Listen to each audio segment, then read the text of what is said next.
Welcome to Daily Devotion. Our devotion is coming from Matthew 26, 36 through 42. Obedience or preference.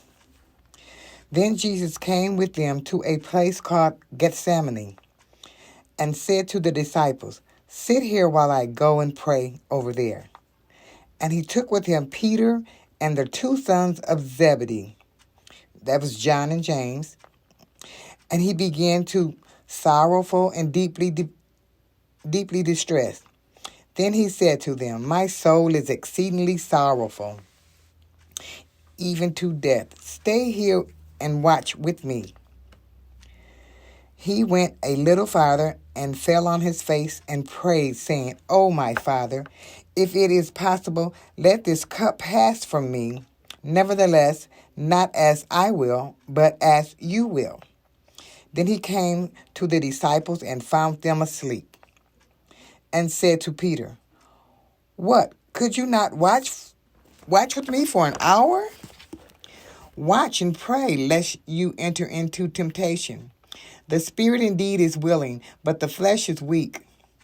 He went away again a second time and prayed, saying, "Oh, my Father, if this cup cannot pass away from me unless I drink it, your will be done."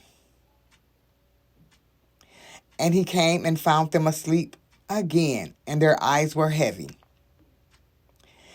So he left them, went away again, and prayed the third time, saying the same words. Then he came to the disciples and said to them, "Are you still asleep and resting? Behold, the hour is at hand, and the Son of Man is being betrayed into the hands of sinners. Rise, let us be going. See, he who betrays me is at hand." Obedience or preference. This is our daily devotion. Every believer must choose whether he will live by the principles of obedience or follow his preferences. When a person commits to doing the Lord's will, then every situation and decision is shifted through the standard of God said it, so I'm going to do it. And that's the end of it. He or she may complain, weep, or try to argue, but in the end, the individual will be obedient no matter what. I recall being invited years ago to an interview with a certain church in Atlanta. During the entire trip, I told the Lord that I did not want to move. I fussed and carried on a good while, but I knew Atlanta would be my new home. I didn't like the idea, but the alternative was unimaginable. There are few things more unpleasant than living with a nagging anxiety that you missed out on something good. The Lord certainly understands our needs to question, cry out, and petition him for the strength to do what he has commanded. Hebrews 4:15 tells us that we have a high priest who can sympathize with us. Jesus wasn't excited or happy about the cross. He grieved over the coming separation from his Father. Nevertheless, he was committed to follow God's will. No one took Christ's life from him. He laid it down. Our lives are about fulfilling the Heavenly Father's purpose. Many people miss out on its goodness because they choose to follow personal preferences instead, believing their own choices are better. Obedience is sometimes hard, but the struggle and sacrifice are worth it. The Lord's way and principles lead believers to joy and peace.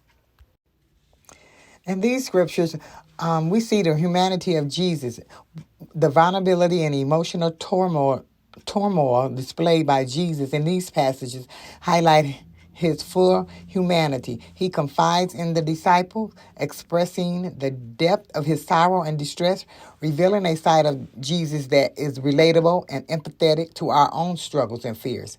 We also see his intimate prayer life. Jesus' prayer in the garden exemplifies his deep, intimate relationship with the Father. He models the importance of seeking God in times of trial and distress, showing us that the power of prayer as a source of strength, guidance, and communion with God. And he shows the cup of suffering. Jesus references the cup, symbolizing the sacrificial nature of his impending death on the cross.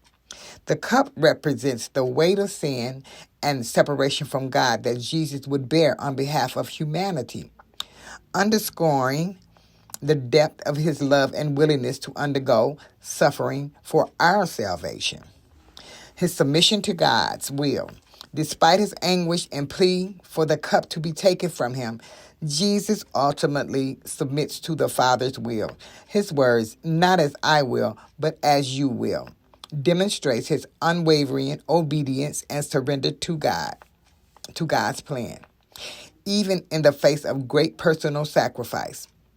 And then also his divine purpose. Jesus' prayer in Gethsemane reveals the divine purpose and mission that he came to fulfill. His acceptance of the Father's will signifies his commitment to the redemptive work of salvation, showcasing his unwavering dedication to the ultimate plan of God for humanity's deliverance. And he's an example for believers. Through his actions in the garden, Jesus sets an example for believers to follow in times of trial and uncertainty. His trust in God, submission to the divine will, and reliance on prayer serves as a model for how we can navigate challenges with faith, humility, and obedience. In conclusion, Matthew 26:36 through 42 offers a profound and moving portrayal of Jesus' humanity, obedience, and sacrificial love. It invites us to contemplate the depths of Christ's sacrifice. It invites us to contemplate the depth of Christ's sacrifice, his intimate connection with the Father, and the significance of his willingness to endure suffering for the sake of redemption.